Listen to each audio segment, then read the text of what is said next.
The NBA draft is tonight, and the Heat need to add talent across the roster. What's their strategy, and who do we think they have their eyes on? We'll break down the options on today's episode of Locked On Heat.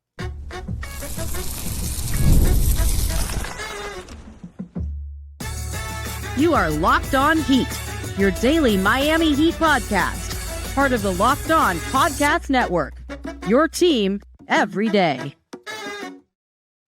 All right, welcome to Locked On Heat, your daily podcast on the Miami Heat. Whether you're tuning in to YouTube or on your favorite podcast app, thanks for making Locked On Heat your first listen every day. I'm Wes Goldberg here with David Ramil. Both of us are credentialed Heat media members who cover this team every day. For daily content on the Heat, click that subscribe button on YouTube. Make sure you are following us on your favorite podcast app.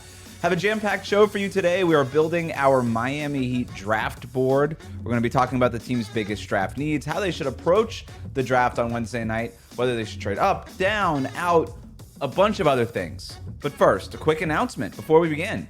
We are going to be featured at the Miami Heat's NBA Draft Watch Party on Wednesday night at Kaseya Center. We're going to have a table at the event where we'll be recording a live episode of Locked On Heat. If you're attending the event, make sure to stop by, say hi, share with us your offseason thoughts, your NBA draft thoughts.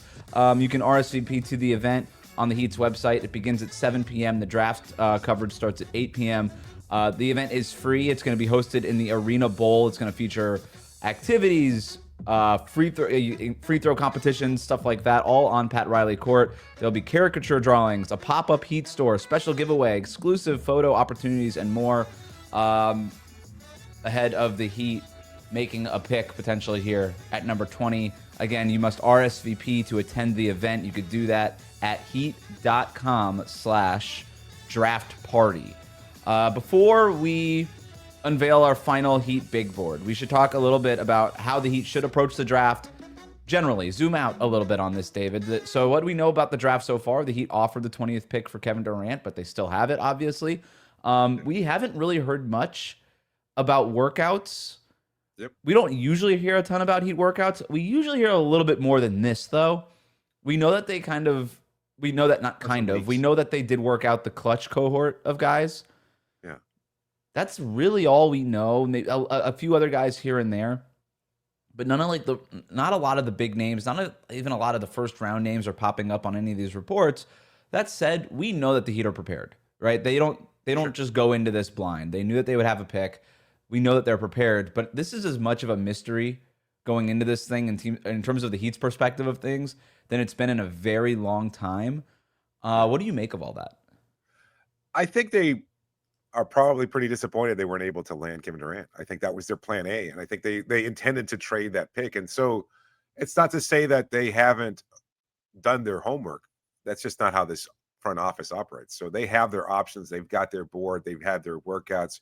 But they usually publicize it and hype it up a little bit more. You know, they're still having the watch party. So I'm sure even as the Kevin Durant pursuit was taking place, arrangements for the draft party were happening subsequently. Like you're happening at the same time, simultaneously, I should say. So you know that they have to always be able to maintain all options. I wouldn't be surprised if maybe they're just kind of lower on the pick or whatever they might be able to find in terms of value at number 20. And I wouldn't be surprised if maybe they wouldn't find a player that they think will drop to them and could add something immediately because they recognize how many glaring needs this roster has. And as such, maybe we could see some kind of a draft day trade, whether it's for future picks or for something else. I don't know. But I wouldn't be surprised at that. Given the way that this team typically operates, you usually hear a little bit more about what they're looking for in the draft, whether or not they're conducting workouts with certain players and things of that sort. There doesn't seem to be a lot of, I would say, team-wide excitement about this pick. Maybe I'm misreading the situation, but at least that's how I see it. Yeah, and again, this is a tight-lipped organization. Maybe they are super excited about this, and they're just not letting anybody know, right? Where there's no real way to know here. But they have the 20th pick. Unless something changes, which obviously it can. We are recording this. I guess it's worth noting. It's Tuesday, June 24th at 2:18 p.m. Eastern time. So if they trade this pick between now and Wednesday morning, sorry. Yeah. Sorry for watching anyway. Yeah, thanks for watching and stay tuned. Hit that subscribe button. I'm sure we'll have a breakdown of whatever it is that happened. But right now they have a pick at 20. What do they need in the draft? When you're looking at the 20th pick, this is the lowest that they've picked since taking Nikola Jovic at the end of the first round 3 years ago. They've had a lot of success in the draft, right? I know it's been a hit or miss with Jovic, up and down first 3 years with Jovic. Jaquez, a little bit of a sophomore slump. Obviously, we like Kel'el Ware and what he showed as a rookie. I think overall, though, they've basically drafted 3 rotation guys in their last 3 drafts. But what are you looking at? What do you think their biggest need here? How do you think they should approach number 20? I tend to think of it as they're going to have a different approach than what we've seen. I know you've used Pat Riley's comments to you specifically about needing length and kind of wing size, and I don't think that that's what they're looking at anymore. I think they have to target the best player available, or at least the one that they see having the most untapped potential. I think this is kind of their approach when they drafted Bam Adebayo. So you think big swing here, not a safe pick, not a Jaime pick necessarily. No, you say absolutely they not. need to take absolutely a swing. Not. Yeah, because otherwise I just don't see the clear path to adding a superstar. Maybe it shakes out in 2026. We never know with this front office. Maybe there is some other deal that they might be working on to acquire a star level player. But unless those things happen, and again, I mean, given Miami's assets, and we broke this down a couple of episodes ago regarding the pursuit of Kevin Durant, they just might not have what it takes to land a superstar. And if that's so, then you have to be able to take a chance and hope that whoever you can get at 20 might blossom into that. And it seems unlikely, but it's happened before in the draft where you can wind up getting an all-star level player based on, the 20th pick or even lower. So I think that's what they're looking at. They're looking at adding the most talent they possibly can, regardless of position. And I think you've got depth already at pretty much every position, separately from the point guard position. I think that's where their most glaring need is the guard. Other than that, though, I don't know that there's going to be the kind of quality point guard that you're looking for, the playmaker, the shooter, the guy who's not going to be picked on defensively, and you already have enough issues with that regarding Tyler Hero. So I don't think that the 20th pick is going to be used on a guard. I think it would be used mostly for somebody who's the most talented player who could have that kind of star level potential. So I'm trying to think of even the best players chosen at 20. It's like Jameer Nelson. Ooh. Is sort of the best guy. I'll ask ChatGPT here in our next ad break what the best 20th picks are of all time. But if I can make a argument on behalf of going safe, and I don't even know, I'm kind of steel manning it here, but this is a team with Bam Adebayo at 27 years old, Tyler Hero at 25 years old, and a roster that's not ready to compete, but is also not ready to reset either, at least not right now. And the Heat are in desperate need of guys who can play. I don't think they have a lot of guys who can play. It was a lot of guys who shouldn't be playing last year, playing a lot of minutes. And I don't know that you're going to necessarily find that guy at 20, but the more guys that you have out there who could play and just add something to your roster, right? I talk about the lack of specialization with this Heat roster all the time. It just doesn't feel like there's anybody on the roster that does anything at a high level. And I mean, there's obviously the top guys like Bam and Tyler, but you know what I'm talking about, like the middle of the roster.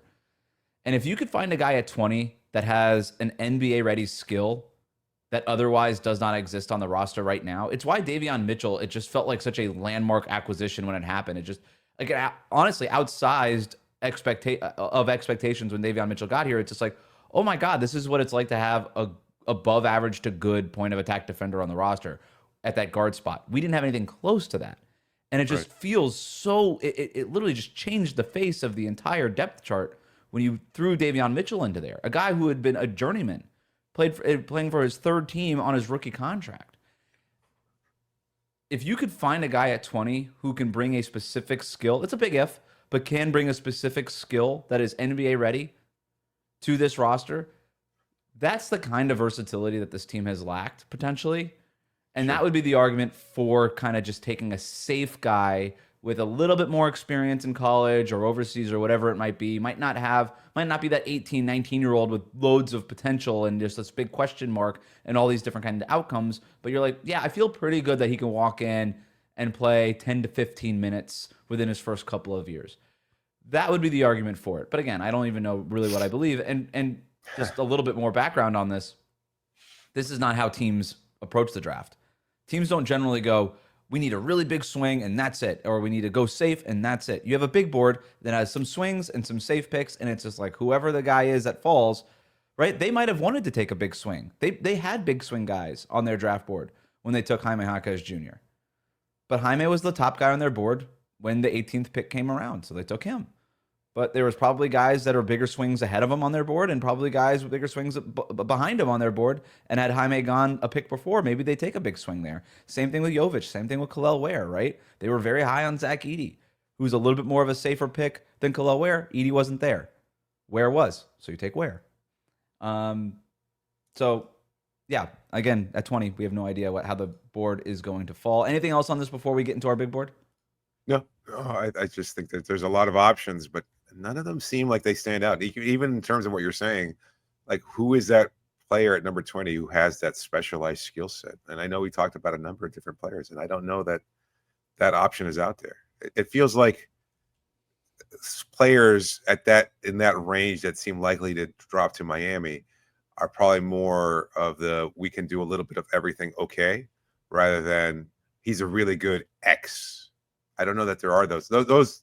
It seems like those guys, and I think this is the draft in general, I think those kind of guys drop more. Like 48% shooter from three-point range in college, you can get that kind of second round. Heck, they may not even get drafted. And that's the kind of guy that you can add later on. So I would even say that with Miami, and given their history, whoever they bring in as unsigned free agents, as undrafted players, those might be the ones that could have even more potential because they could be more likely to be the immediate contributors because that's just how they've operated. It's like, you know what? We can get the kind of shooter we're looking for. We can get explosive player X, or we can get super wing defender, etc. Mm-hmm. We can get those guys if they fall because, you know what? Because they might be a little undersized, like a Kashad Johnson type. I mean, he's not the kind of size you might be looking for, but he certainly was explosive, and they liked what they saw in his ability. A guy like Pelle Larsson, they got in the second round. Again, this is a guy who might be more of an overall skilled player, and he could just do a lot of everything okay, rather than specialize in any one thing. Well, let's get into our big board. We'll talk about some of the players that could be there available at 20. We're going to do that next here on Locked On Heat.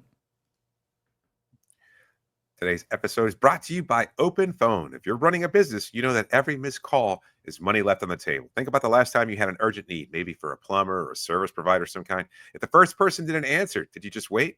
No, probably not. You moved on, and that's why you need Open Phone. Open Phone is the #1 business phone system built to streamline and scale your customer communications, all from an app on your phone or computer. Open Phone lets you manage business calls and texts from a single app.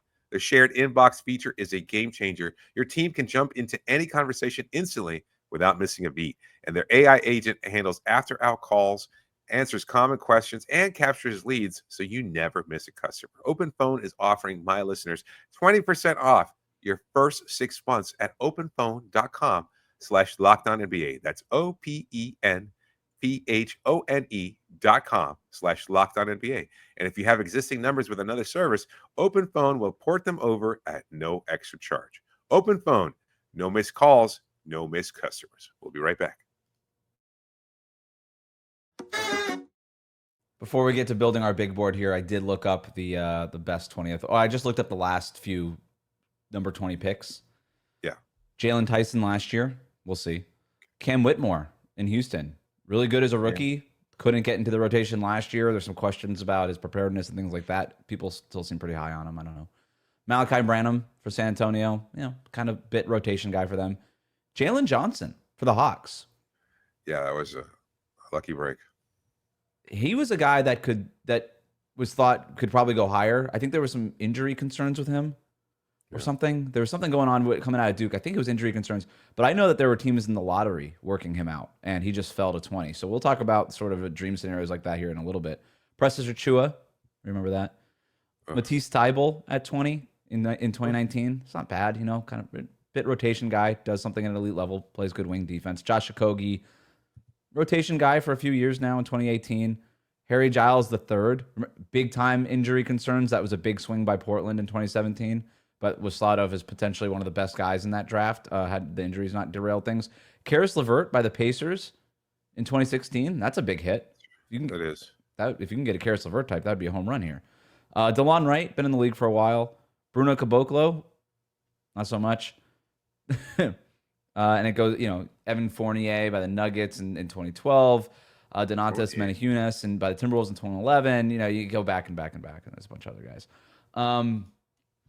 So whatever. I mean, James Johnson's probably the biggest success story out of all these guys, but maybe that he could buck the trend here. All right, so let's build the Miami Heat big board here. Right off the top, I'm taking off the top 14 guys according to ESPN's board. Just they're not going to get Cooper Flag. You know what I mean? So Flag, Dylan Harper, Ace Bailey, VJ Edgecombe, Trey Johnson, Con Newpel, Kamen Maliuch from Duke, Jeremiah Fears, Noah Senge, Yakachunas from Illinois, Igor Demin, Carter Bryant, Colin Murray Boyles, Derek Queen. All of them are out. If one of them fall, great, we can have that conversation. But I'm not putting them on my big board because they are not expected to be there when Miami's picking at 20. And that's pretty generous, but you just really never know who's going to fall necessarily. So I tried to keep the pool relatively big. Of those names, do you see any name particularly sliding or anybody that you might be interested in had they slid? Because I know I reviewed Bryant, and I think that would be a nice swing for Miami. But he's a guy who's kind of... It feels like he's not going to be there at 20. No. I agree. Yeah. Unless they saw something in workouts and it maybe didn't explode. But again, just given his athleticism and his size, it seems like he's probably a likely pick. Yeah, and all the reporting around Bryant right now is that he's crushing these pre-draft interviews. So Colin Murray Boyles, I could see, because he's sort of that tweener type, and every team, it's like, well, we don't really know what to do with him. Do you? No. Do you know what to do with him? No. And he just kind of keeps sliding. I could see him potentially dropping. Igor Demin. The reporting around that is teams are really split. They're either really high on him or not. It feels, again, I don't think he'll be there at 20, but if teams keep talking themselves out of him for somebody else, and there's concerns with his shooting and what his upside might be potentially, he could be a guy who could fall, right? Especially in today's NBA where shooting is at such a premium. I think Jeremiah Fears could definitely be there at 20. I frankly, ESPN has him ranked 8th. I don't see it with him at all. I really don't get it. And if he's there at 20, this might end up looking really bad if Miami does take him. I would hope that they don't. I don't see it with Jeremiah Fears at all. And if he falls to 20, I wouldn't be that surprised. He feels like a guy who could fall. Where it feels like the national narrative around him is one thing, and then you start talking to people who are really paying attention to this stuff, and they're like, yeah, guy can't finish at the rim. The shooting percentages aren't really there. He's not a super high-level passer. Just kind of made a bunch of floaters at the college level. That's really it. Yep. Okay. All right. So that leaves, like I said, a pretty big pool of guys to draw from. So again, not sure all these guys are going to be there at 20. That's not really the point. Number one on the Heat big board to me, and feel free to disagree and talk me in or out of guys. I've got Cedric Coward. Number one. I thought you'd go that route. You liked his potential when you reviewed him as a player. Yeah, quick little refresher on Cedric Coward. He'll be 21, late 21 years old on draft night, 6'6" with a 7'2" wingspan. I just think this guy's a killer. I love the story. Started at Willamette College in D3, moved up and up and up to the point of Washington State last year. Been in college for a long time, but kind of a late bloomer. Great physical profile, and is going to walk in as a 3-and-D player right away. He can hit threes. He's super efficient in his movements, gets to his spots, no nonsense, no frills, doesn't waste any movement. He can guard multiple positions.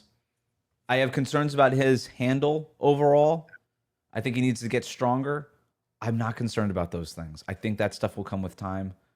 I made the comparison to Jimmy Butler when we did our blue notebook on him, and I stand by it. And the more, it's just not saying he's going to be the next Jimmy Butler, but his story thus far is remarkably similar to Jimmy Butler. And a lot of the things that he's good at are things that Jimmy Butler is good at. He doesn't do them at Jimmy Butler's level. It's same type, right? Yeah. I really like him. I've seen Sam Vecini at The Athletic has him 9th on his board. I know The Ringer has him really high on his board. He's probably not going to be there at 20. but ESPN has him ranked pretty low. And if teams are just saying, you know what, he's kind of older. He only played like 6 games in college because of an injury last year.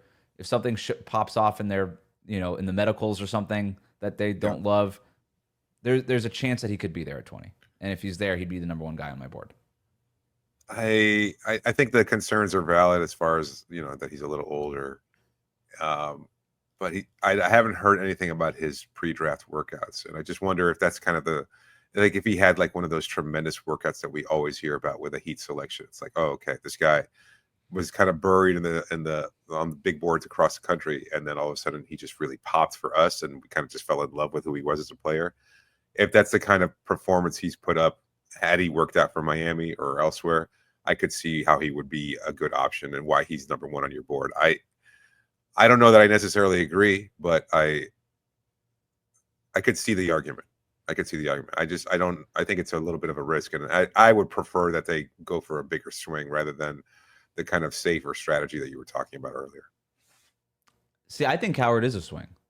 Yeah. I think he's sort of the best. I think he's somebody who could get minutes right away, and he can also develop into something greater. Can I share a quote with you? This is from Cedric Coward. He says in a pre-draft interview, "I think I could play anywhere because I'm adaptable. I know who I am as a player, and I know who I am as a person, and all I want to do is impact winning. I don't care about individual accolades, all of that stuff. That stuff comes with it. But for me, I just want to win. That's all I want to do. I want to win, and I want to get better. Whatever team is looking for that in a player has it right here with me." End quote. That's a Heat guy right there. That's come on, now you gotta be all in.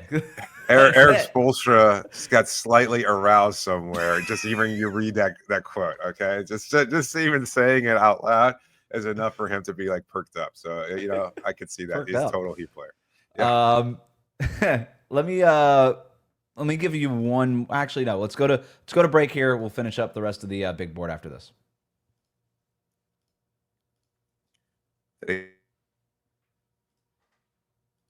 Own outdoor space and feeling like you've escaped to a personal oasis. If you're wanting to update your patio this season, Wayfair has made it so easy to turn into a space that feels like yours.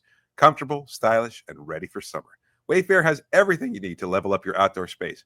Conversation sets, outdoor bars, fire pits, hot tubs, gazebos, and yes, even the perfect string lights to set the vibe. It's like giving your backyard that resort feel without the resort price tag. Sometimes you just want to update your space. And look, here in South Florida, I know everybody's kind of in the same frame of mind. You really want to take advantage of the summer. It gets a little rainy sometime, but if you've got lucky enough to have that kind of outdoor space, or even if you have a small balcony or small patio or some modern lounge chairs, it can completely transform your patio. And there's so many different styles to choose from. You can update in anything that you might be looking for, whether it's by color or by style. You'll find it all on Wayfair. The delivery is free, fast, and totally hassle-free, even with larger items. And whether you're hosting friends or just unwinding with a book, it genuinely feels like your own private retreat thanks to Wayfair. So don't wait. Make your outdoor space your dream oasis today with Wayfair and enjoy it all summer long. Head to wayfair.com right now to shop a huge outdoor selection. That's WAYFAIR.com. Wayfair, every style, every home. We'll be right back. All right, we're going to speed through the rest of this big board. I've got Nique Clifford, number 2 on my board. Wow. A little bit older than Cedric Coward, plays a similar position, kind of 2-3 tweener type. Colorado State, I think he's like 23 years old. I just like him. I just think he does a lot of things at a high level. He's a guy to me who can walk in and play minutes right away. Fills a position of need for Miami.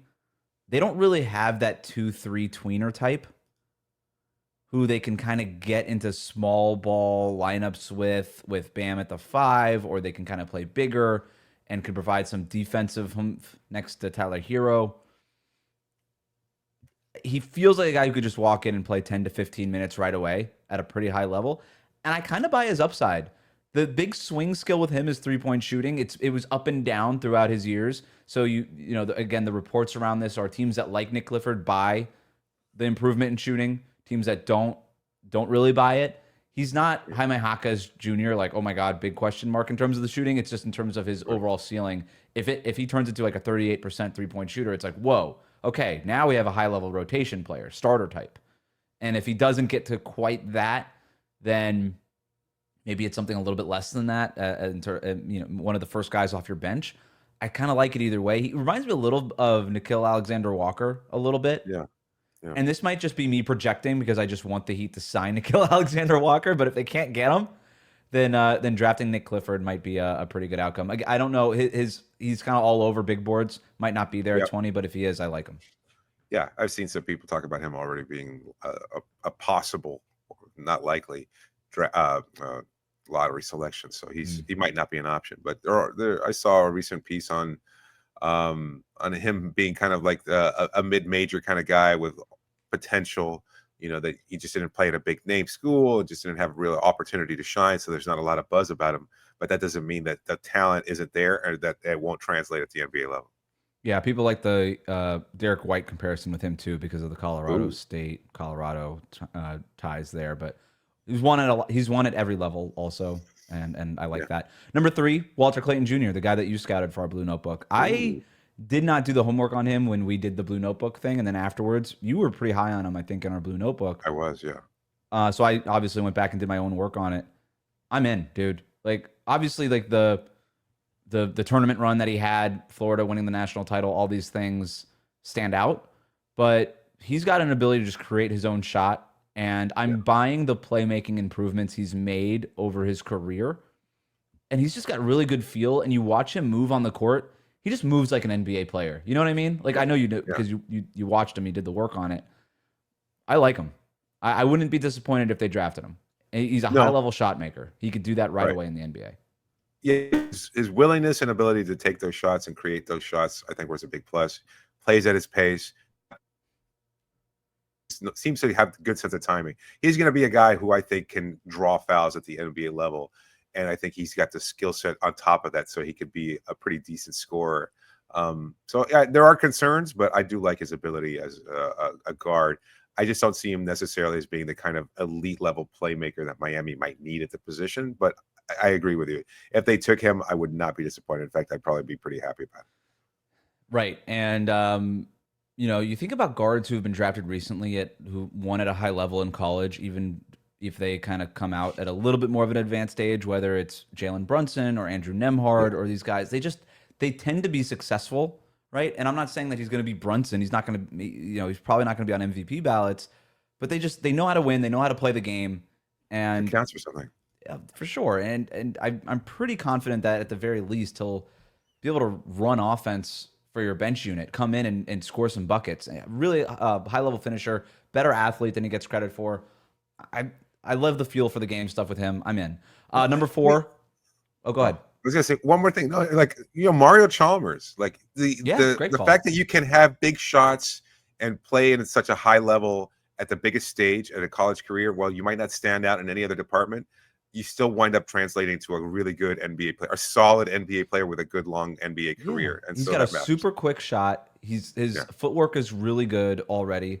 Like it's not just oh man, he made some big shots in college. It's like no, he was in a challenging spot where he had to self-create. I think he took more self-created threes than off the catch threes at the college level and still shot it at a super ridiculous high level. This is just stuff that translates. He's also strong, which I like. He's not like a thin, frail. Like he's got that NBA strength that helps to counter the lack of height there. I've got Liam McNeely. We didn't do a Blue Notebook on him, but I've done some of the work on him. It wouldn't be the most fun, exciting pick, but he's a guy who projects very similar to Max Strus. He's going to hit threes.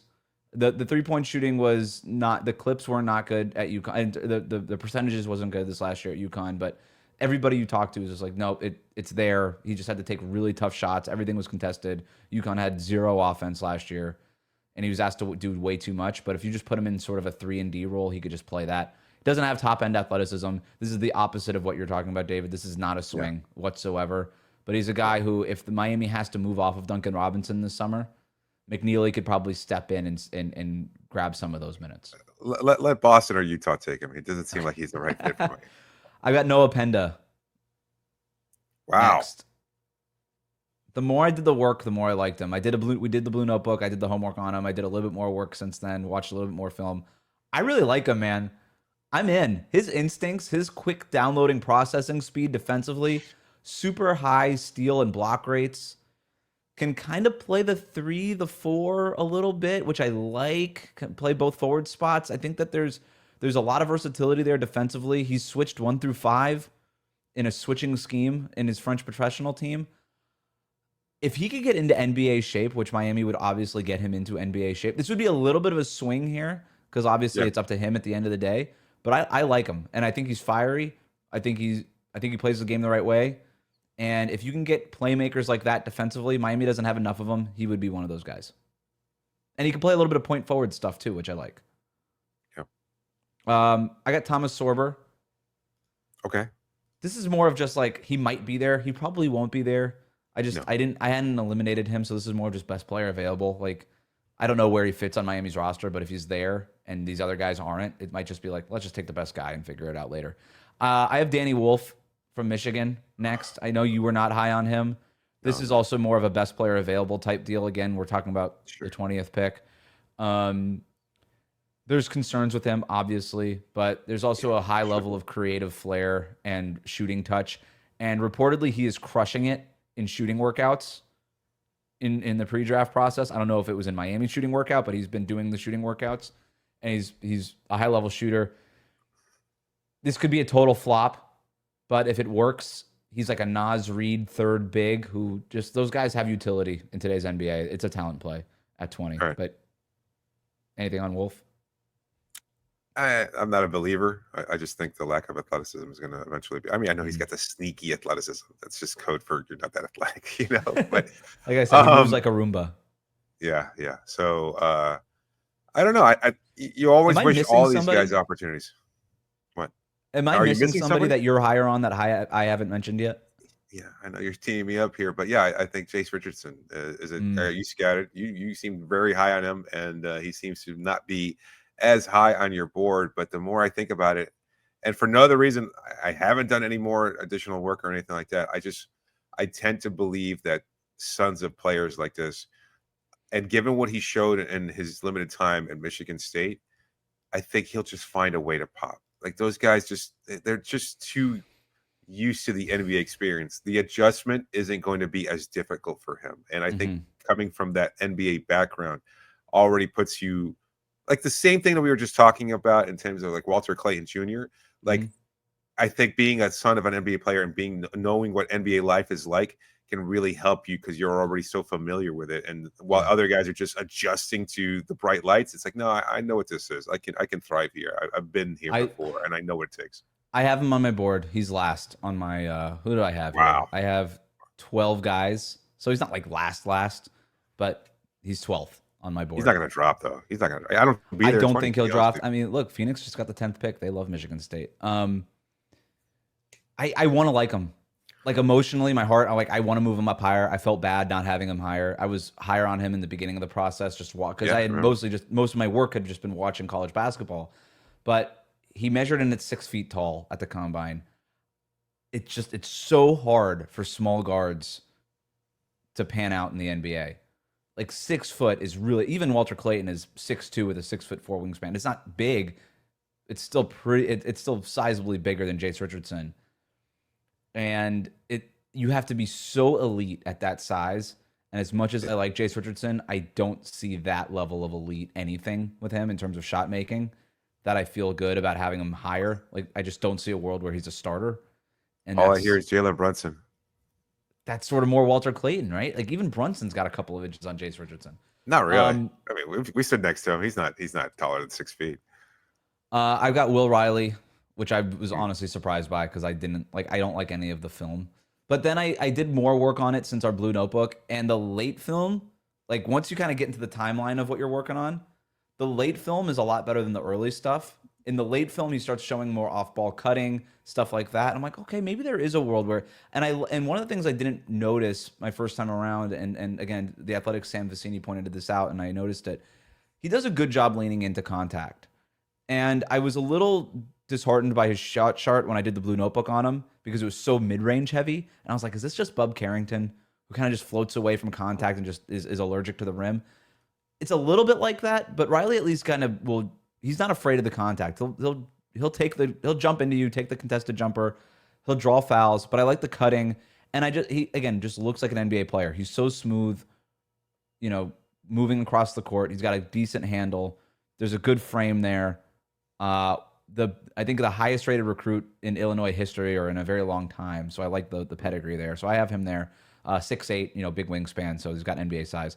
I got Nolan Traore from France. This is the big swing you're talking about, right? Yeah. If it works, he could be a starting level point guard. If it doesn't, he could be out of the league in 2 years. Ben Saraf, kind of also with him. Very Goran Dragic-y in terms of the way he moves, but he's like 6'6", elite playmaker. The swing skill with him is the outside shooting. Again, could be a starter in the NBA. Could be out of the league in a couple of years. I got Adu Thiero, who's the guy we took in the mock draft. Probably a little bit higher on him when we did the mock draft than now, but just a forward, defensive-minded forward, can defend a lot of different positions. Been compared to Tumani Kamara, which I quite like. I mean, there's a guy who made an all-NBA team, an all-defensive team rather this year. So if you could find an all-defensive level player at 20, that seems like a big win. So I've got him, and then I got Jace Richardson finishing out my top 12.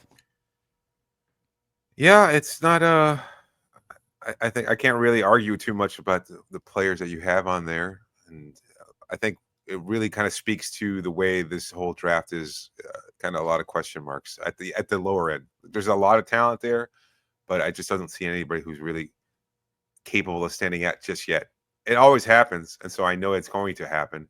I just don't know amongst the players that we saw which is most likely to have that kind of potential or get that right opportunity, because that's so much of it too, is that they might have something, but they have to go to a team that's willing to invest internal, willingness to put up the work and do what's necessary in order to reach that next level. So there's a lot of questions there.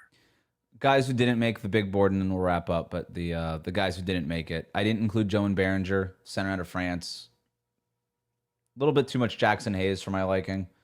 Very raw. I just don't. And at that center spot, Miami's got their hands full with Khalil Ware already. So I just don't think that they have the bandwidth to develop another raw center like that. That's why a guy like Thomas Sorber makes a little bit more sense for them, because he's just a little bit more polished. Also did not have Asa Newell, tweener 4-5 out of Georgia. He just doesn't do anything offensively, and I think he'll struggle to get on the court in a front court that includes Bam Adebayo and Khalil Ware. So I don't know that that's the right play for Miami. I didn't have Hugo Gonzalez. I think you did the work on him in our Blue Notebook out of Spain. Love his energy, love the effort, love the body, love the frame. He doesn't do anything at an elite NBA level yet for me. Like, I want to like him, but I don't. One of those guys. Yeah, sure. And then Rasheer Fleming, who I did the work on. I didn't have him in my top 12, just because there's too many questions about his feel for the game and where he's going to play and things like that. Didn't have Drake Powell. Did not have a couple other guys here. A couple guys that just missed the cut too. Maxime Renaud, the center out of Stanford. Kind of a 3-and-B guy, could space the floor a little bit. Super productive. Great rebounder. If the Heat wanted to just go find their long-term backup center, him or Ryan Kalkbrenner, the center out of Creighton, who I really liked when he was playing at college. Every time, he's one of those guys where you watched Creighton games during the tournament, and I was like, who is this guy? He's huge, and he just blocks everything. He might be the best rim protector in the draft. There's a little bit of three-point shooting potential with him. Is he Luke Cornett? Maybe. Luke Cornett at 20, again, is not about outcome. If you just have, if you end up drafting a long-term backup center, which has been a problem for Miami for a lot of years, that's not about outcome at 20. But I didn't have them in my top 12 there. All right, that will do it for our NBA draft prep. NBA draft is tonight, 8 o'clock. 7 o'clock starts the watch party at Kaseya Center. We will have a table there. We hope to see you there. In the meantime, thanks for making Locked On Heat your first listen. Thanks and for your second listen, check out the Locked On NBA Big Board Show. NBA draft expert Rafael Barlow reacts to every workout, interview, and rumor leading up to the NBA draft. Find the Locked On NBA Big Board Show on YouTube and wherever you get your podcasts.